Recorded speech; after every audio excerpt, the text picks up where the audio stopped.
I'm Brandon Garrett with BentOak Capital with this month's economic and market update. Please stay tuned at the end of this video for a disclosure statement. Every so often, Washington likes to remind us just how hard it is to get things accomplished. The most recent example is the debt ceiling, the amount Congress can borrow to pay its bills. It seems like we have this debate every few years, and in the end, a deal is made, which is just what happened this time. Considering equity markets never really reacted to the drama, perhaps this is a good reminder that focusing on long-term objectives is the best strategy, even amid a fair amount of market noise. With the debt ceiling drama behind us, markets will likely return their attention to topics such as inflation, the health of the economy, and the Federal Reserve. The Fed has done a lot of heavy lifting already, raising short-term interest rates by 5% in just over a year.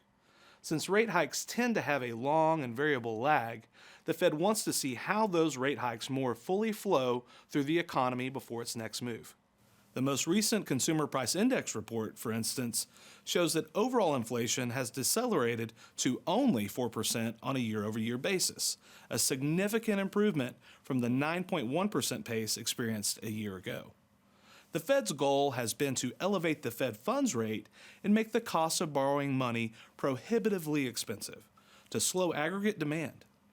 While this has exposed some cracks in the regional banking sector, it should allow inflationary pressures to abate. But then what? After winning its fight with inflation, the Fed is expected to start cutting rates early next year. Just as the aggressive rate hiking cycle took Treasury yields higher, interest rate cuts will take Treasury and other bond market yields lower. Both lower inflation and an end to rate increases could be welcome news for core bonds, especially intermediate core bonds, which have tended to perform well after rate hiking campaigns. Investors may be better served by locking in these higher yields before they're gone. Only time will tell, but it feels like we're finally on a path to stable, if not lower interest rates and the end of this inflationary cycle.